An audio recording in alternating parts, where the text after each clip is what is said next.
Welcome everyone, and thank you so much for joining us.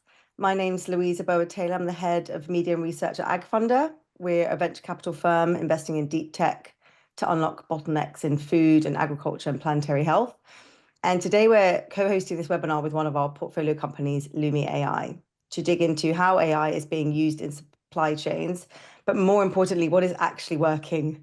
No doubt many of you feel quite overwhelmed with rapid advancements we've seen over the last 18 months. And we know from various conversations that many organizations don't really know where to start, let alone get ahead of the curve and stay competitive using AI. So together with Lou, we've got two awesome guests with us here today who, as you'll hear, have got a ton of experience and insights to share on this topic. We have Kunal Thakker, who is a global supply chain and e-commerce executive with 20 years experience around heading strategy and omni-channel operations for organizations at all levels, from startups to Fortune 100 companies like Walmart. He's currently serving as the CEO of SEAIR Global, a logistics solutions and freight forwarding company.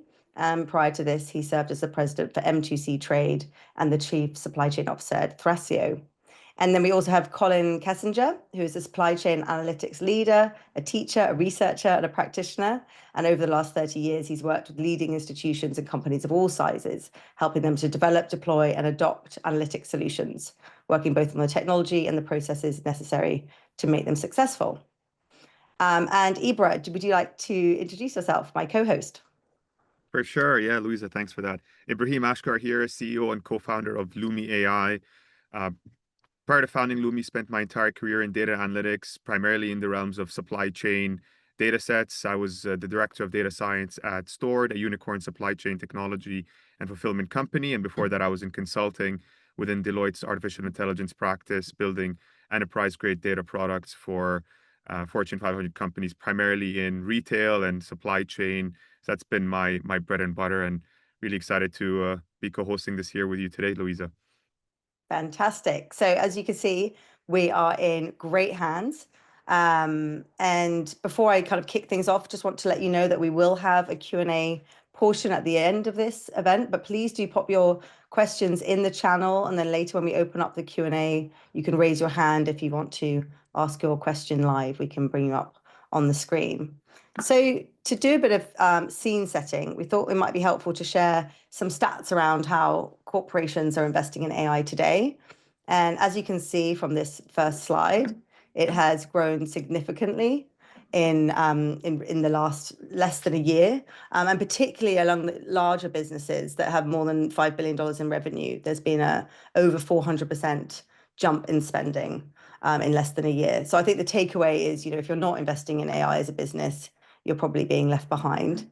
And then more specific to supply chain companies, here you can see this was a McKinsey survey, the Global Supply Chain Leader Survey that was conducted last year. And you can see where exactly the interest lies in applying AI to supply chains. And so I think this is where I'll come to you, Kunal, to start, if I may. From your experience, where do you think supply chains could benefit most from AI? And does that reflect what we're seeing in this chart? Absolutely. Thank you, Louisa and Abraham, first of all, for hosting this. I think it's going to be super informative here. So glad to be joining the team. This chart seems very much aligned in terms of my background and experience that I've worked, whether at Walmart or Thrasio or Newegg, or more recently at SEAIR, where our investment in AI as well as our applications for AI in supply chain have been more aligned towards some of these bigger buckets. When you talk about real world use cases where we've leveraged AI, one of the biggest has been inventory forecasting and demand planning, hands down.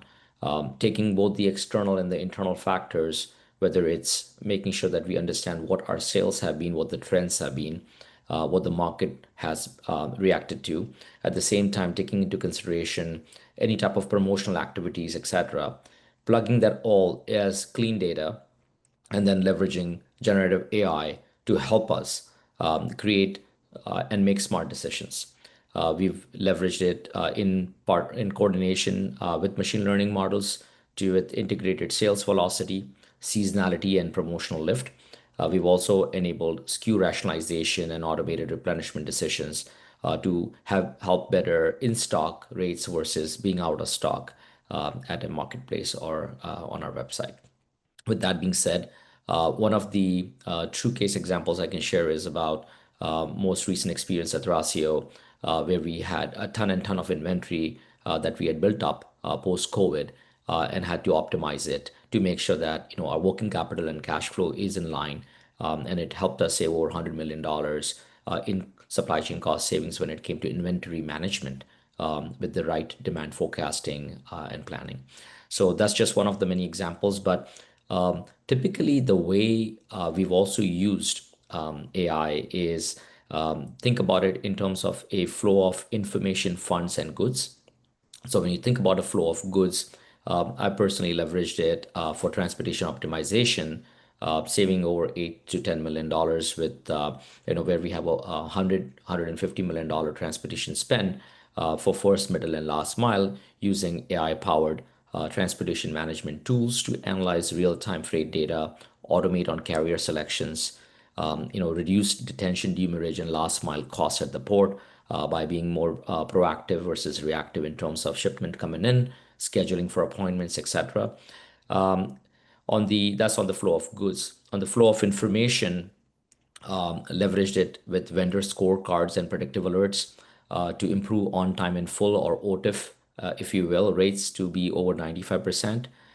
Developed AI-driven dashboards to flag underperforming SKUs, underperforming vendors, so we can then make a very proactive decision on whom we are using and how we are leveraging those vendors. And of course, enabling more productive or proactive risk mitigation and better supplier collaboration, which is again mentioned on the chart here as well, in terms of risk assessment and simulation being under risk and transparency chart. Last but not the least, the flow of funds application has, as a selective example I can share real time, is on the returns reduction and profitability insights. So reducing returns by around 15% and improving customer lifetime value. We've analyzed customer return patterns to understand what's happening, why is it happening, and then at scale going into taking action items like refining the packaging or product listings or policies on behavioral insights and analytics coming from generative AI. So those are just some of the very high level real life examples for us across the board, whether it's at Thrasio, Newegg, Walmart, or even now at SEAIR, including implications on contract management and vendor management. Great, thank you so much. And so Colin, keeping things a little bit more high level for now, but what is your point of view on supply chain challenges and the use cases and benefits of AI, and also perhaps where it isn't useful? Yeah, it's interesting. You look at a list like this, and I'm largely convinced that it hasn't changed in 15 years. If you would ask CIOs over and over and over again where they were investing and what are the things they cared about, these were the likely candidates. I think the interesting thing about it, and the important thing to remember, is that I think I see the same failure modes ahead of us, right? Which is you still need the right set of users. The technology has made a lot of things better. It's going to automate a lot of things. It's going to make a lot of things easier. Some of the insights will be even better. There's probably a few more solvable problems. But at the end of the day, you have to invest in the people along with the technology. So we're forever sold in every hype cycle that, hey, the technology will do so much of this that it no longer matters who's doing it. I don't think we're there yet. So I think it's important to have a reasonable set of expectations associated with the technology. The second thing is, and this speaks to a lot of technology we see, is there's still a huge premium on asking the right questions, right? So there's a whole field now called prompt engineering, which is a glorified way of saying ask the right questions, right? That's all it is asking the right questions. And you're going to see as you engage with these technologies that you need the expertise in-house to be able to ask the right questions. And so this is another way of talking about the training and the skill set that you need to invest in addition to the solutions that you may pursue. So that being said, this list certainly, as it did with Kunal, resonates. You know, this is what my current clients are asking for. We engage in across the board in all these areas. I like the tool set that we're seeing. There's every reason to be optimistic. I think the expectations are higher for all the functions, right? So if we live in a world of continuous improvement, even if you have something today, with this technology, it will be better. There is no doubt about it. And you just have to get it in your mindset and your investment mindset that you're going to be continually investing in these things. It's not going to be a one-off endeavor at all. Yeah. Yeah, Colin, I think I completely agree here. I think it's not a surprising list, in my opinion. It's the same set of actors that we kind of hear and heard about for years. And it's like, okay, these are the pressing topics that supply chain leaders, executives in general really care about. I mean, if you look at the ones which get the most visibility, end-to-end supply chain visibility, obviously it's forever going to be on top there. And it's always one of these topics that just sounds easier than what it actually is, especially if you're at a company that has many disparate systems that don't really talk to one another. There's like this harmonization that you kind of need to do before. So that's always a bit of a challenge. You know, for example, you want to calculate a certain metric, dock to stock, for example. You want to see when something arrives and when the inventory is put away. One of the warehouse management systems may be collecting these timestamps, but the other may not. And so would be impossible to get this holistic view of that metric across the entire organization without having some sort of changes to your receiving or put away processes in general. And, you know, it's like some of the bigger challenges with supply chain visibility to begin with. Demand forecasting, of course, it's probably the bread and butter or the holy grail, something companies always want to get better at. There's all sorts of techniques, starting from very simple moving averages to really more complicated machine learning algorithms and things like that. And I think it's like actually a good point to note here in that the term AI is quite broad and maybe some level setting on what we mean here, because I do kind of see a bit of like a bifurcation of this term, right? There is what we considered, in my opinion, this narrow traditional view of AI, or machine learning rather, where it's like a system that's really good at doing one job, one specific job really well, like, you know, predict how many units of this one SKU are we going to sell next week. So a very demand forecasting type of use case. And you can't do anything else. Can't generate a picture of a cat. It can't tell you a joke. Can't write a poem. Can't do all of these things. Whereas there's this other subset, this growing subset of generative AI, which is kind of these, you know, the ChatGPTs of the world, powered by much larger large language models, and they're capable of, you know, a much broader set of capabilities. And so I think for the sake of this conversation in this webinar, we kind of want to anchor the discussion around you know, generative AI rather than traditional machine learning type algorithms for supply chain, because, you know, that could be covered in another topic as a whole. I feel you can go deep into those topics, but yeah, for this conversation, I think it's generative AI in supply chain type use cases. And if we actually skip to the next slide, we can see in the adoption here has been pretty massive. I've personally spent time in both sides of these camps, right? Initially start off my career building machine learning models to improve decision making for supply chain. So that was like more traditional use of AI. And you can kind of see it was, you know, adoptions kind of was stalled over the decades, and, you know, more increasing more recently. But if you look at the adoption curve of Gen AI, that's been growing quite rapidly, right? And now with Lumi, and that's kind of what we do, right? At the heart of our technology is generative AI, and it's like how to use generative AI to streamline the process of extracting supply chain insights from large ERPs. So, you know, that's kind of me spending time on the generative AI side, but the adoption here is unlike anything I've seen. And it's really such a cool thing to witness. It's like a new phase shift in technology, so to speak, kind of like it's like the internet kind of born again. But, you know, just something I think is going to continue to grow. And I think if anything, in a few years from time, I think majority of the adoption will be more from Gen AI, if anything. It's not saying traditional AI is going to go anywhere. It still has its very important use cases, but yeah, the Gen AI piece, especially as it's getting more embedded across different functions, is going to be quite huge here. Yeah, absolutely. And so if we look at this next slide, we can see the impact of adopting Gen AI has had on various different business units between years.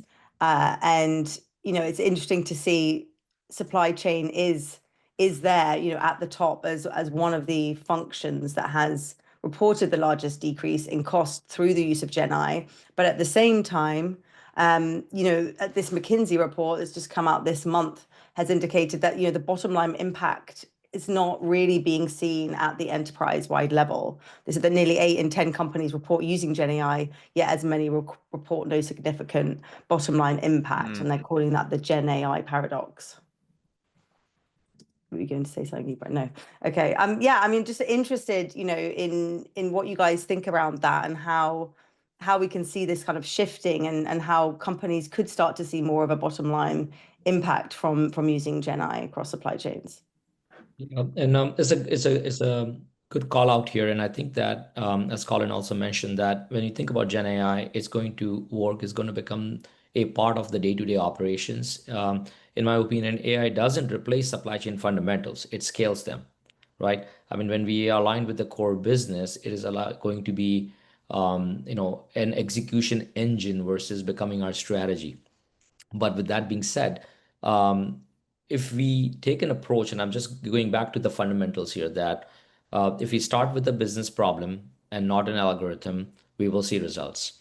If we build the data foundation before trying to create a very sophisticated model, it'll work. Prioritizing use cases that will help improve speed or service levels or margins is going to showcase a good ROI for us, right? It's going to show us an impact. AI, in my opinion, should augment operator decision making, not bypass it, right? So when you start looking at how it works as a catalyst more than anything else, we will see the impact both in the tangible and the intangible way. A lot of times, the expectations are that, hey, if I'm leveraging AI or investing in AI, I should be seeing results overnight. That doesn't happen. It probably maybe is making the operator more efficient and is bringing in more operational excellence. So I would say there are certain use cases where it doesn't give us the impact that we are looking for.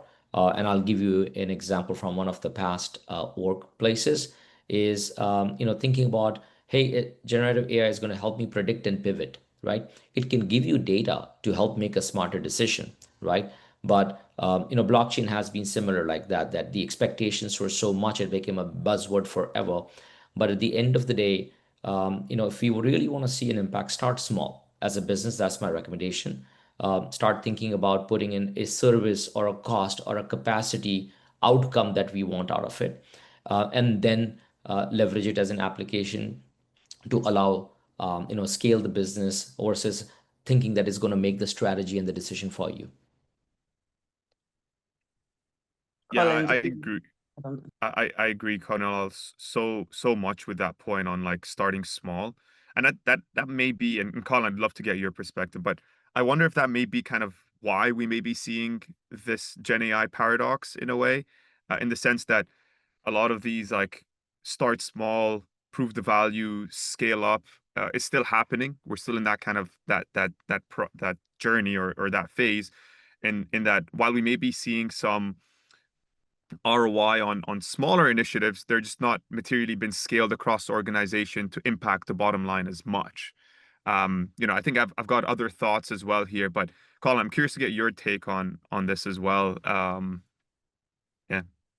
Yeah, I think, one of the interesting things for me as I watch these journeys is, if you think about your bifurcation on the prior slide about sort of AI very specifically and what I'd call decision making capabilities versus Gen AI, which is content creating, right? You can think about the nice thing about Gen AI is it opens the door to a great number of applications that we didn't have before. Right. And so you start with the basic thing of even self-driving cars, and it's pretty amazing that the thing can drive itself. On the other hand, even the dumbest people we know can drive a car. Right. It's actually not that great of an accomplishment in the measurement of human endeavor. when it's all said and done. So it might be other reasons why you can't drive a car, but it rarely comes down to intelligence, right? And now if you put that in the context of corporate activity, there are a bunch of things that the Gen AI can take on, starting with the simplest version of chatbots, but working on its way up to dealing with contracts and workflows and workflow automation and things of the nature. So I also think it's important as you engage in these activities to find the easy problems to solve, the less controversial problems to solve. Like there's whole aspects of every supply chain full of tasks that nobody really wants to do. And we can talk about decision support and optimized decisions. Often those are more contentious and they may be a little more sensitive to some data aspects. So I think that's a useful lens for evaluating when and how I'm going to start, but also measuring your return appropriately. You know, where I think a solution, and I know this isn't an ad for Lumi, but you know, right now, so Cursor is a productivity tool for software engineers. It's a great application of Gen AI, wildly successful, deserves all the hype it gets. And yet it's still not good for everything, right? There's certain programming tasks it's great for, and there's other tasks that it's not. And as you start layering it in, it comes back to my earlier point, where the technology does much better when it has expertise embedded into it. And so you're going to see targeted Gen AI applications that solve specific tasks. And that's how you move up from the equivalent of being, hey, can you drive my car to the store and back, to, hey, could this be a delivery van that has to make weird stops and do other things? How do you get that? You have expert knowledge on all the special tasks that a delivery van has to do, in addition to just generic driving. I think you'll see those parallels. I think Lumi is a good example of it. I think you'll see other technologies where that knowledge base, that knowledge expertise is there to complement the Gen AI. The Gen AI doesn't have to divine it all by itself because it won't get there fast enough. And you'll start seeing increasingly advanced applications of this. But I do think my version of Start Simple is as much around what is the cost of success or failure in the application as it is, you know, how many nodes or any other measure of traditional measure of complexity. Like being a decision we can all rally around easily, I think is a great criteria to apply to what am I going to trust this machine to go do for me. And I just do think there's a lot of readily accessible opportunities to engage. Yeah, I love that. So, sorry, Louisa, just to add on, I think you know, the example of the driving car and versus the delivery van that's making stops and doing all these complicated things is a great analogy. I think over here, like the Gen AI applications that had the most widespread I guess implementations across enterprise are definitely more of those horizontal Gen AI chatbots, which were, I think, harder to quantify benefits. It's truly like a productivity booster and time savings. And I think the more vertical Gen AI deployments, the more specific ones that you're talking about, those are coming. Lumi is definitely an example of those. I think that's exactly right. I mean, you know, when we kind of work with our clients, we try to tie success to like moving a metric in the right direction. So we're trying to, you know, anchor our success to some sort of bottom line impact. But yeah, I mean, those deployments have not hit, you know, think of like the likes of a Fortune 10 retailer, one of our clients. While we're delivered some success with one or two functions, business functions, it's not across all the functions so that you can see a tangible outcome on the bottom line, right? So we're having some success within the business function.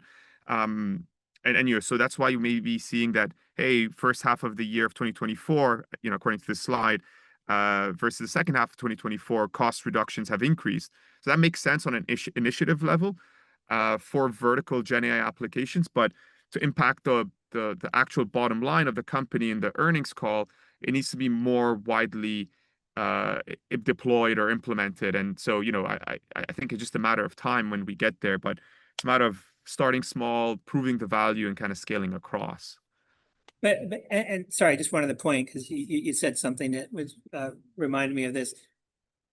The difference between a generic solution and a vertically specific solution may be measured, for example, in the percent of the time you get the answer that's going to work for you, right? And if you think about organizational efficiency and job function efficiency, if the solution is, it's really easy to do a proof of concept in a pilot and say, hey, wow, this gave me a great answer.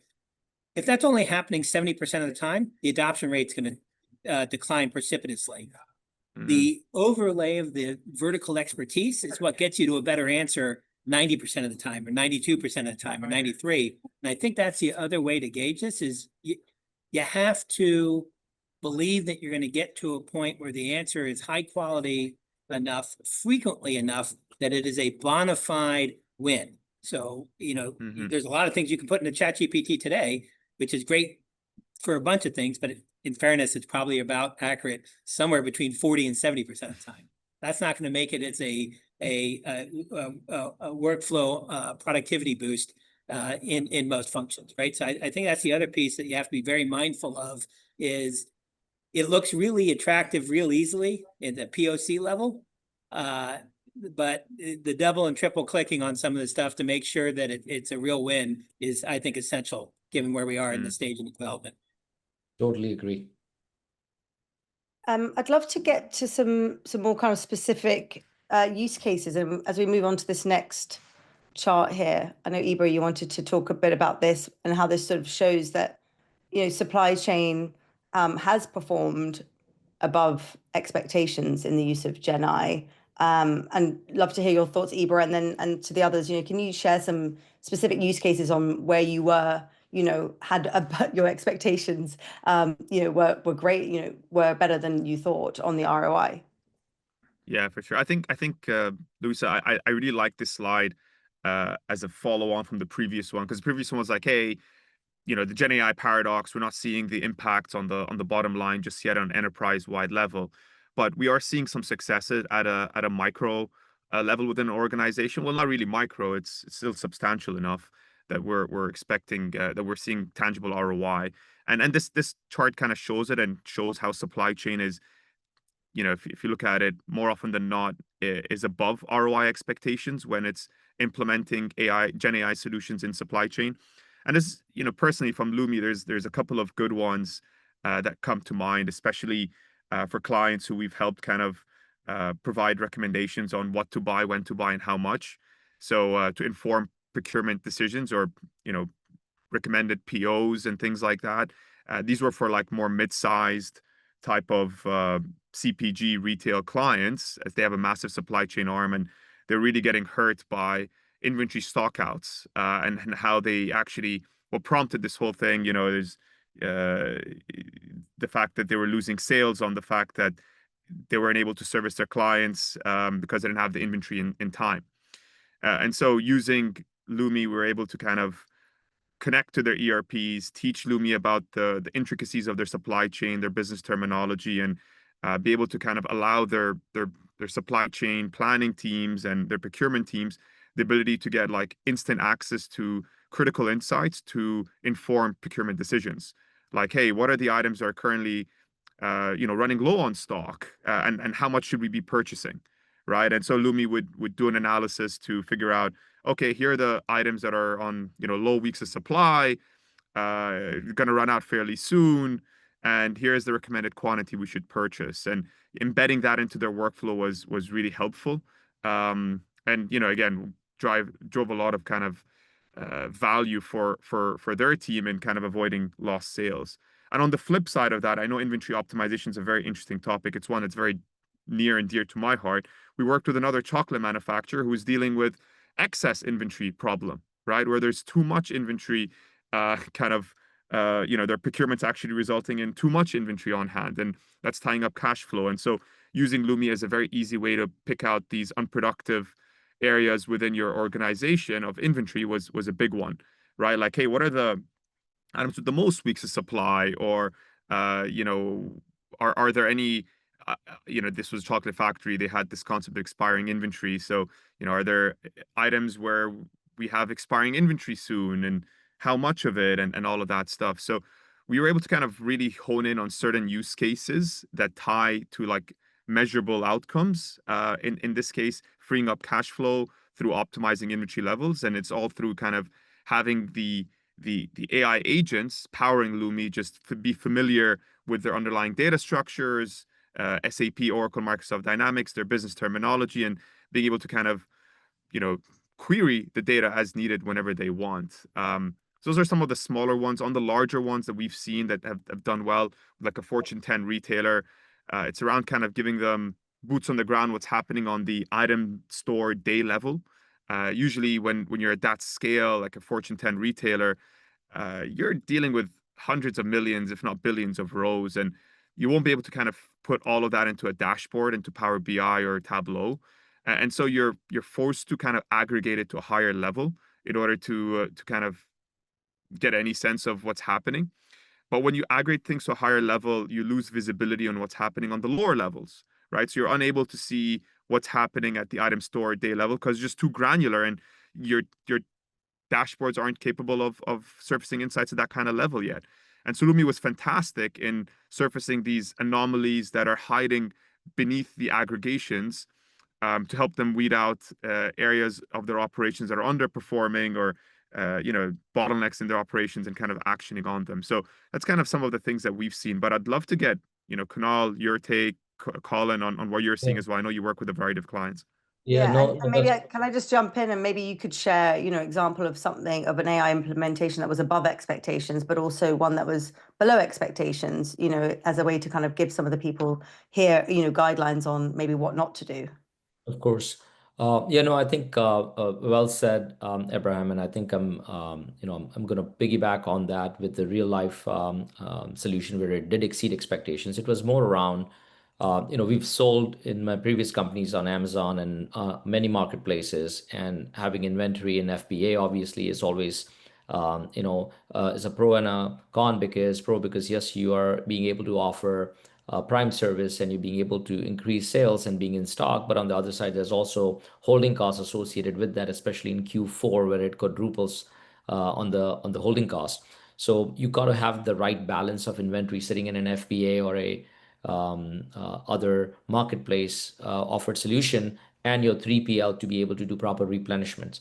And having leveraged in the past, obviously, I wish we had tools like Lumi, but we've leveraged data science teams to create models for us on generative AI to then be able to provide insights on what is my safety stock, what is my run rate, what is my lead time, in terms of being able to go and replenish from the 3PL center into an FBA warehouse, or create a purchase order based on what inventory is in the warehouse, in the pipeline, so we can send a purchase order to the manufacturer or supplier. So by the time we are running out of inventory in the point of sales front, we have enough inventory in the pipeline to come and be able to replenish into these nodes or models. And use of generative AI has definitely, in my opinion, exceeded our expectations in giving us results that's allowed us to be in stock, avoid any out of stock or customer reviews getting impacted by that, and also allowing us to be able to plan it correctly. One other area I would say which was very beneficial, but it needed a little bit more hands-on, which is addressing to Luisa's where it has not met our expectations, was into something I call inventory aware pricing.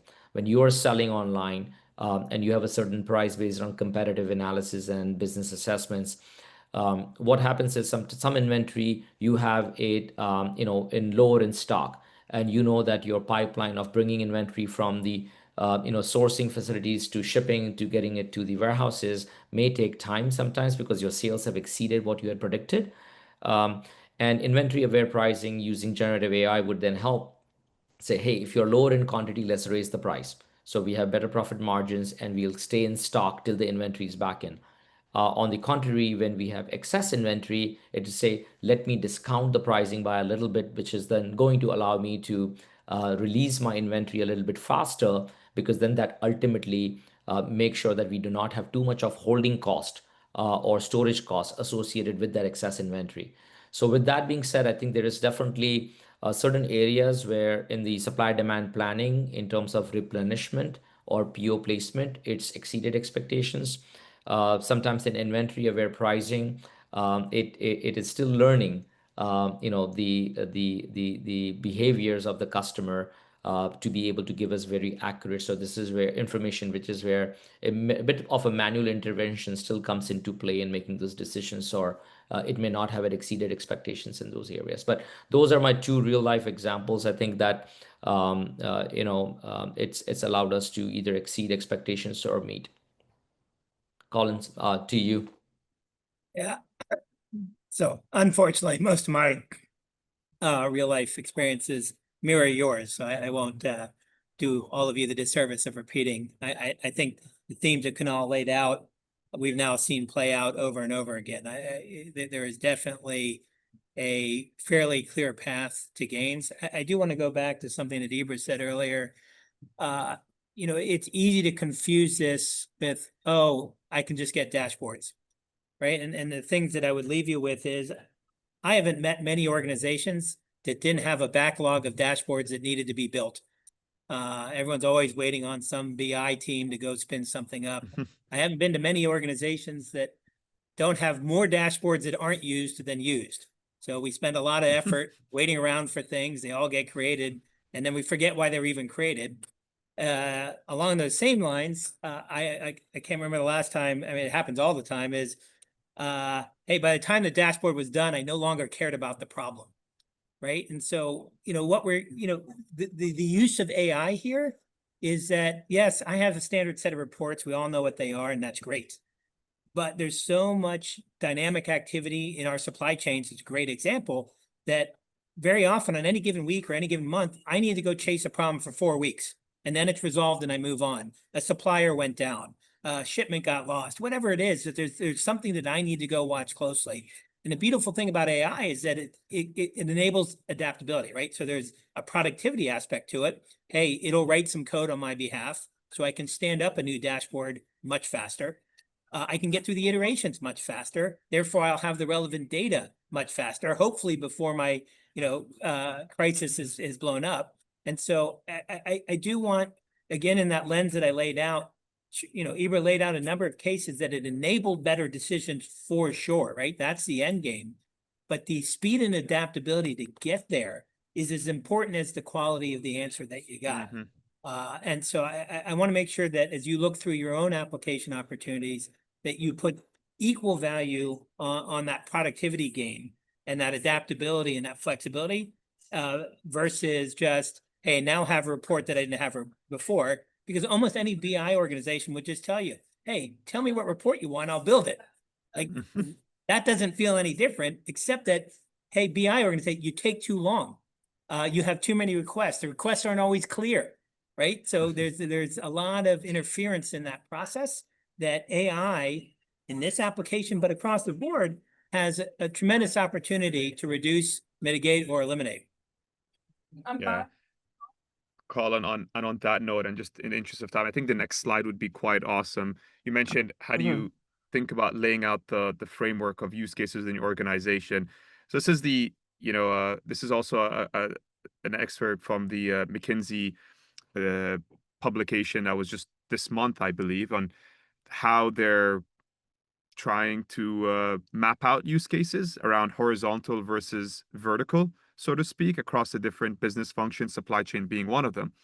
But one thing that's interesting to note in our article, they're saying that at the heart of that paradox, and it's something we were touching upon throughout this whole conversation, is this imbalance between horizontal, widespread co-pilots and chatbots, and which have scaled quickly, versus kind of these more vertical type applications that harder to measure, still not widely spread as some of these horizontal counterparts.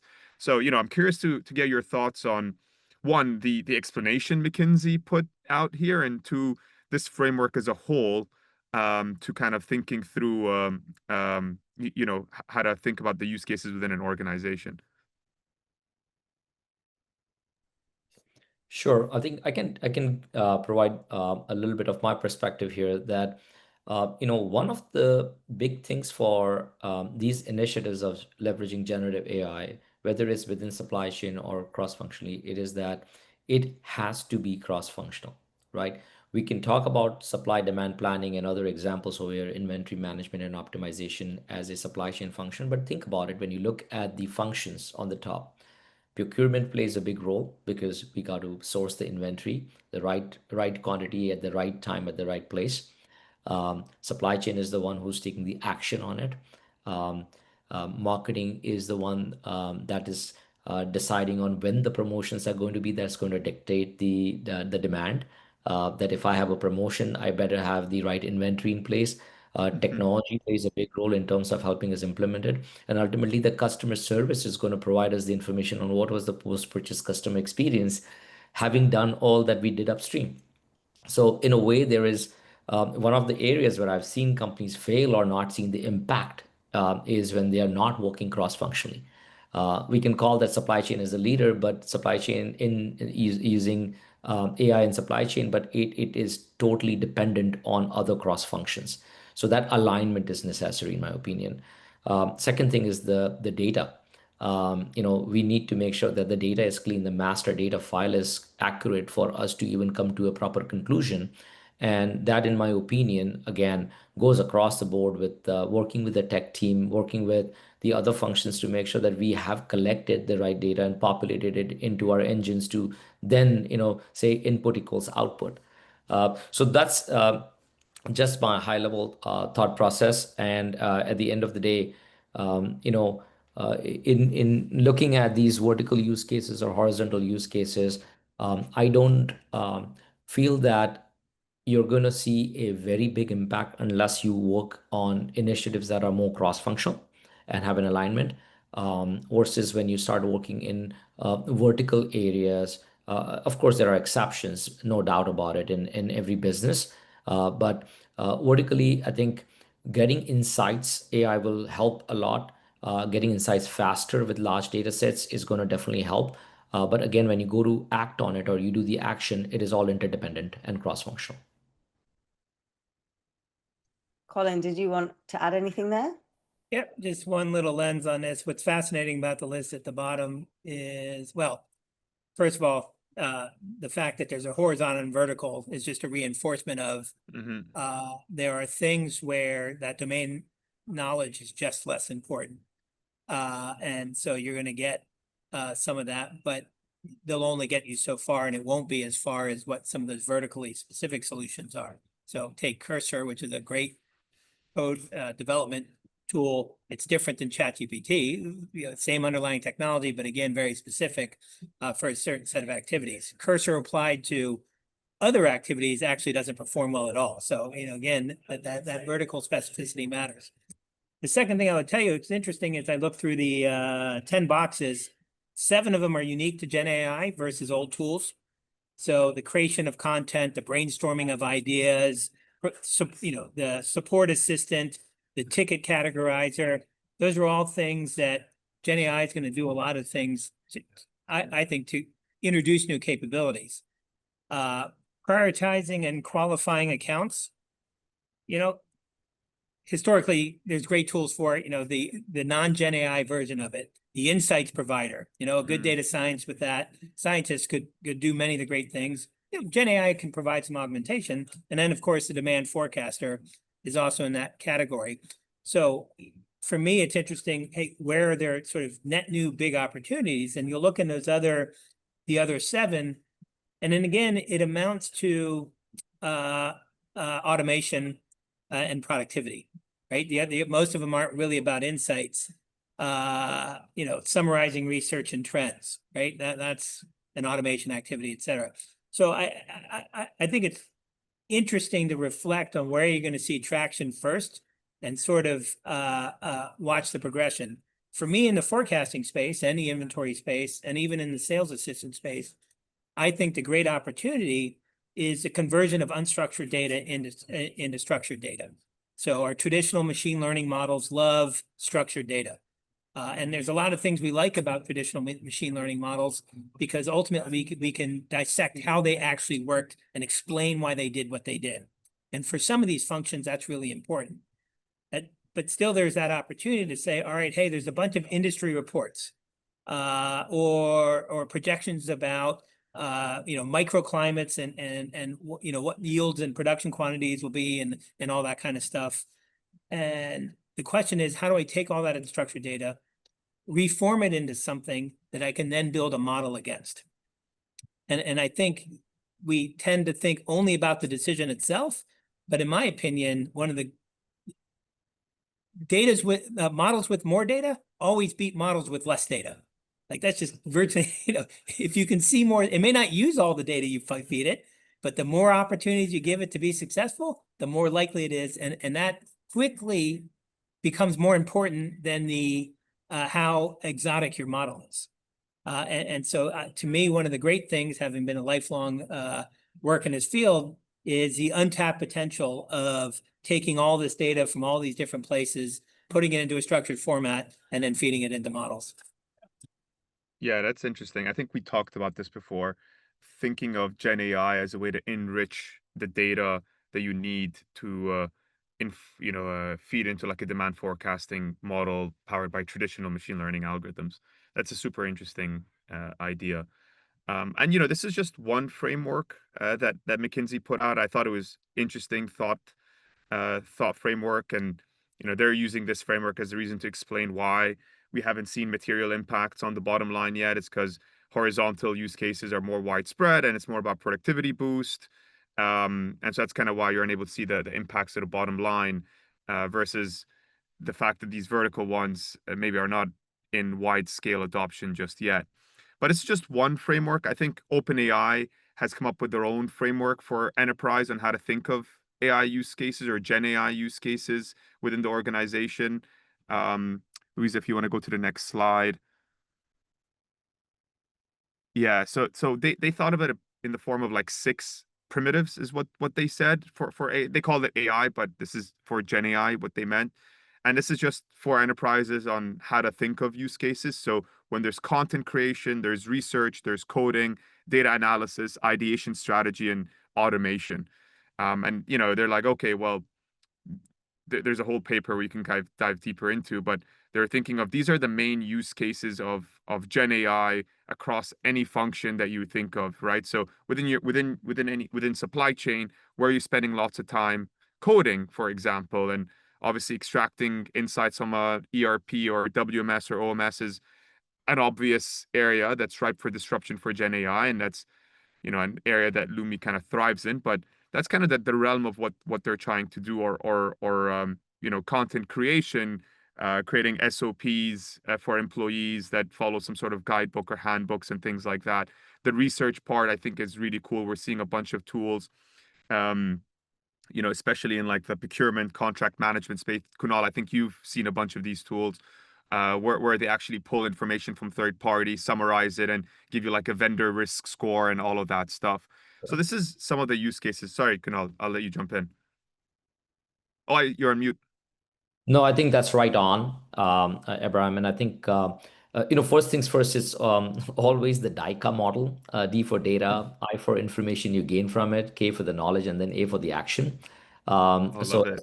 Yeah, as much as we are pulling the data and doing the research, at the end of the day, we got to act on it. And I think some of the applications you rightly mentioned, the contract, it's allowed us to not only monitor vendor performance, it's not only allowed us to identify cost saving opportunities, it's also allowed us to understand how do we build capacity, right? Because there are certain contracts that we are seeing that, hey, we are maxing out on those. There are certain that vendors are not performing, and it's sometimes becoming a hindrance in terms of growth and scaling the business.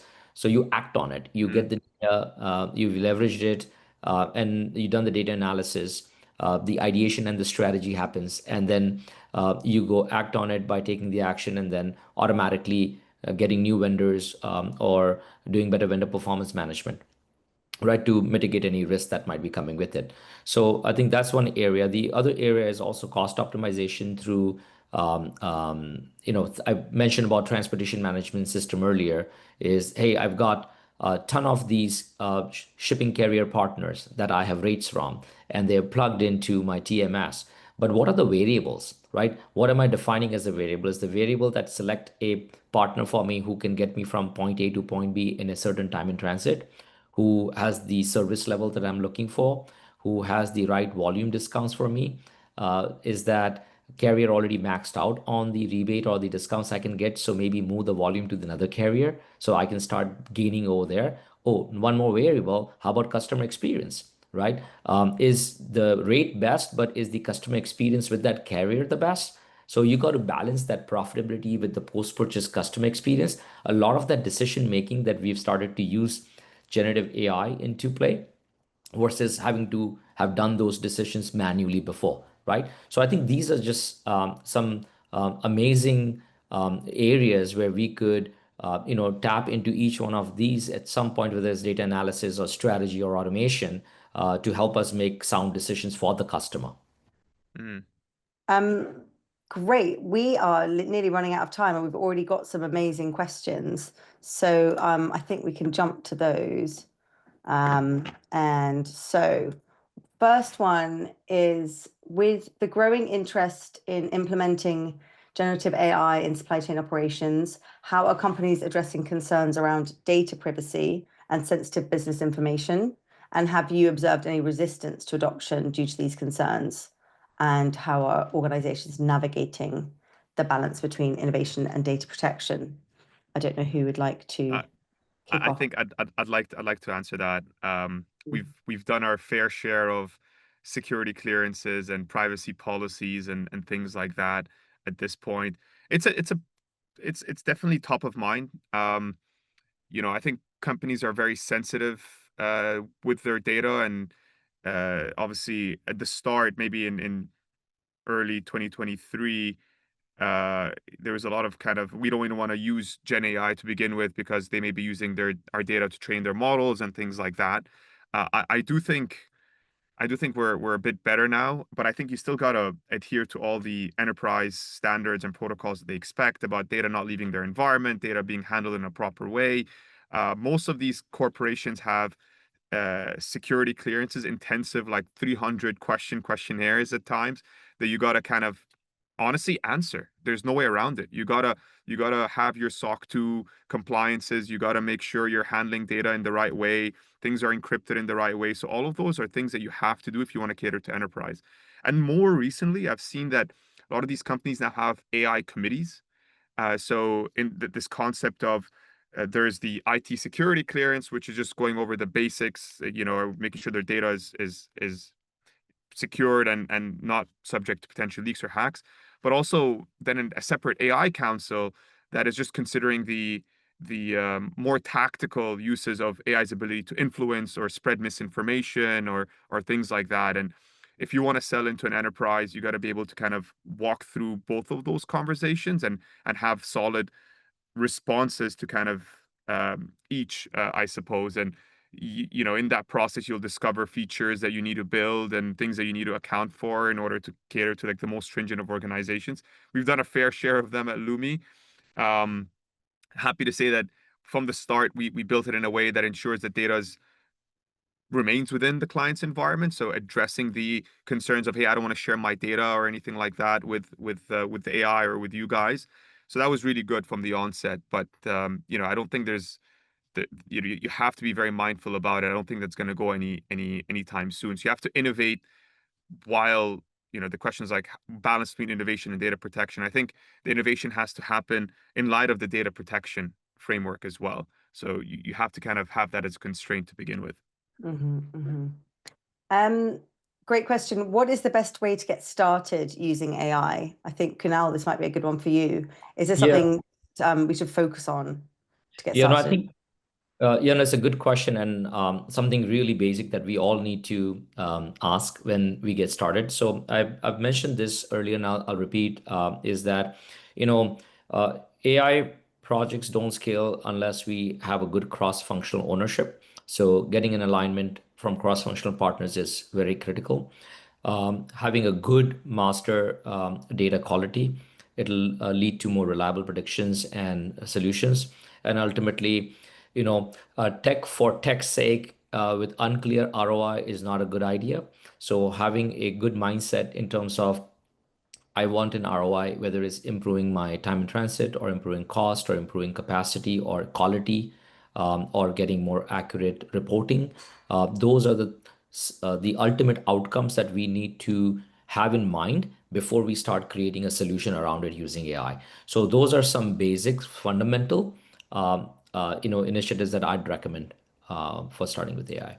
That's great. And we're really running out of time. I think we have a poll, which maybe Anthony from Lumi can put up. Would love to see what you guys think on that question there. Where do you see the biggest opportunity to apply AI in your supply chain?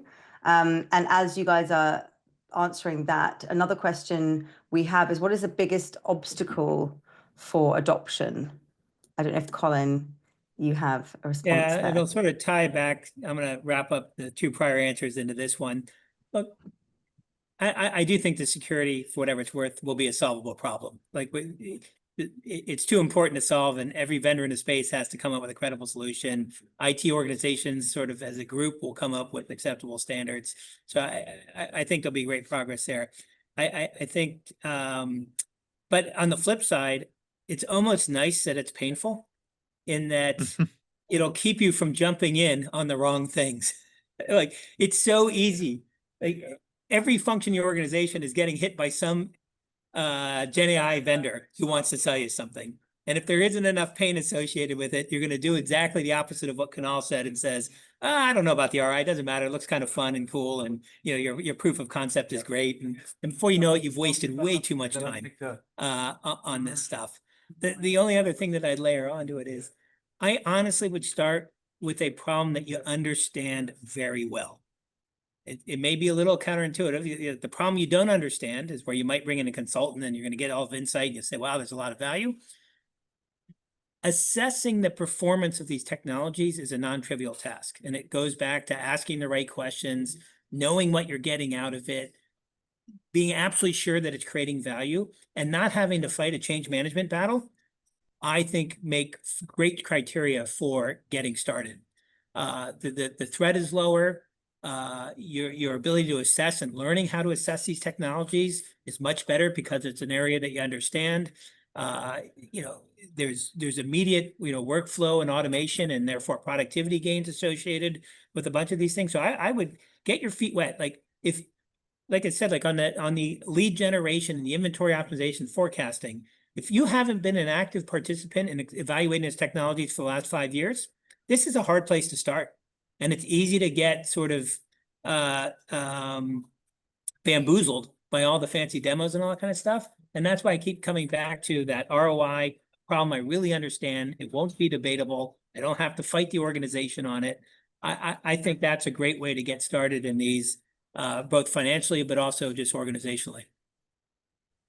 Great. And then with like 30 seconds, what is the long-term possibilities? What is the North Star opportunity that this technology could unlock for the future? I You have think a North Star, Ibra? something, yeah, I have. This is a great way to end, I think. I think that the promise of this technology, Gen AI, isn't what one singular large language model can do. It's what a combination of multiple LLMs or large language models can do when they put together and they able to communicate and talk to one another and solve a more complicated task. And so that's the difference between like single agent and multi-agent applications.